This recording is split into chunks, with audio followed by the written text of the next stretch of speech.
কেমন আছো? যেমনটা কামনা করেছিলেন। আমি কেমন আছি তুমি জিজ্ঞেস করবে না? ভালো থাকার জন্যই তো ছেড়ে গিয়েছেন। আর আপনার বউ সুন্দরী, শিক্ষিতা, তো ভালো না থাকার প্রশ্নই আসে না। তুমি এখনো রেগে আছো আমার উপর? না, তাহলে অভিমান করে আছো? কোন অধিকারে তোমার কোনো অধিকার নেই। ছিল, বাট কেড়ে নিয়েছেন। আপনি আপনি করছো কেন? জানো, তোমার মুখে যদি আপনি কথাটা শুনি না, আমার অনেক কষ্ট হয়। তুমি বললে আপন মনে হয়, তুই বললে ঘৃণা চলে আসে। আর এতটাই ভালোবেসেছি যে ঘৃণার কোনো স্থান নেই সেখানে। আর আপনি কথাটা আপনাকে সম্মান করে নাকি তাচ্ছিল্য করো? হাসালেন। সেই ক্ষমতা কি আর আমার আছে? তাচ্ছিল্য তো আপনি করেছেন, আর কুকুরের মতো লাথি মেরে তাড়িয়ে দিয়েছেন। ভালোকে শুধু তুমি একাই বেসেছিলে, আমি বাঁচিনি। যদি বেঁচে থাকতেন তাহলে ওই বুকে অন্যের স্থান হতো না। ভালোবাসলে কোনোদিন ছেড়ে যেতেন না। আপনার ভালোবাসা শুধুমাত্র প্রেম ছিল, সেটাকে ভালোবাসা বলে ভালোবাসাকে অপমান নাহিবা করলেন। আমি চিনি। Just stop. বাস্তবতা মাত্র অজুহাত ছিল। আরে বাস্তবতার দোহাই দিয়ে ছেড়ে যাওয়া যায় না, বরং বাস্তবতার সাথে যুদ্ধ করে প্রিয় মানুষটার পাশে থাকার নামই ভালোবাসা। আমি চিনি। এক্সপ্লেন করার দরকার কি? ময়লা আবর্জনা যত ঘাটবেন, বাজে পচা গন্ধ তত বের হবে। তুমি আমার সাথে আগে তো এমন ভাবে কথা বলতে না, অনেক বদলে গেছো তো। বাধ্য করেছিলেন। তুমি কি এখন আমাকে ভালোবাসো না? না, তবে বুকের বাম পাশে চিনচিনিয়ে ব্যথা করে। হয়তো দীর্ঘদিনের ব্যথা তো ক্ষত হয়ে গেছে, তাই ব্যথা সারছে না। কি দুষ্ট, আমাকে ক্ষমা করা যায় না? যখন সারাদিন অফিস করে ক্লান্ত হয়ে বাসায় আসবেন, তখন আমি আপনার বুকের মধ্যে শক্ত করে ধরে সব ক্লান্তি দূর করে দেব। নিজের হাতে খাইয়ে দিব। প্রতি রাতে আপনার বুকে মাথা রেখে আমার প্রতিটা রাত পার করব। আমার প্রতিটা দিন শুরু হবে আপনার ছোঁয়ায়, প্রতিটা রাত শেষ হবে আপনার আদরে। আপনার উপর শুধু আমার অধিকার, শুধু আমার। কিন্তু আপনি সে অধিকার থেকে আমার খুব সহজে বঞ্চিত করে দিলেন। কেন?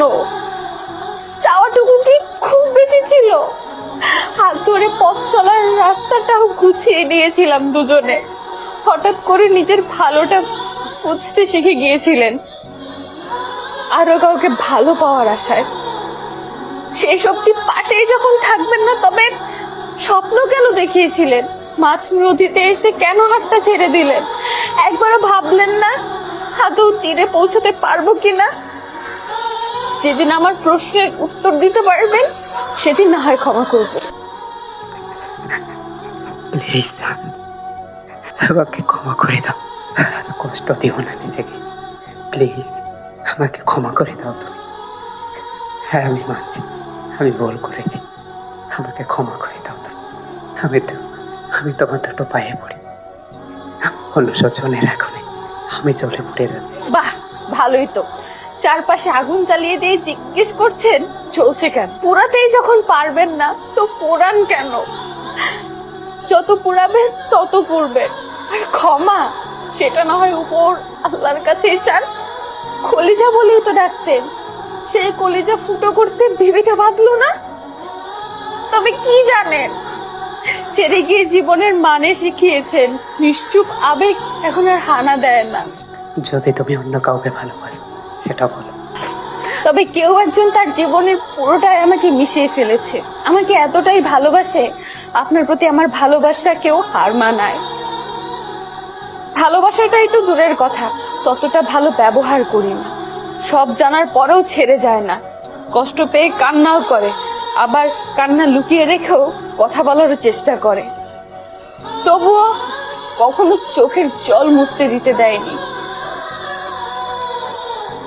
সব বুঝতে পারি, মাঝে মাঝে ইচ্ছা হয় সব ভুলে আপন করিনি, কিন্তু তখনই আপনার পৈশাচিক মুখটা ভেসে ওঠে। মনে পড়ে বিশ্বাসঘাতকতা। বলি আমাকে ছেড়ে যাও, সে বলে তোমার খেয়াল রাখার জন্য হলেও সারা জীবন থাকতে চাই। তাহলে মেনে নাও তাকে। হয়তো আমি তোমার জন্য পারফেক্ট ছিলাম না, তাই হয়তো আল্লাহ আমাদের সম্পর্কটা মেনে নেয়। যদি আবার ভেঙে দেয় মনটা, হয়তো চেষ্টা করব। আর যদি না পারি, এই প্রতারণার আগুন জ্বলবে সারা জীবন এই হৃদয়ে। আর জ্বলবে সেই মানুষটা যে অসম্ভব ভালোবাসে আমাকে। বন্ধুরা, আমাদের পরবর্তী ভিডিও সবার আগে দেখার জন্য আপনাদের অনুরোধ রইল। যদি পরবর্তীতে দেখতে চান তাহলে আমাদের চ্যানেলটি সাবস্ক্রাইব করে পাশে থাকবেন।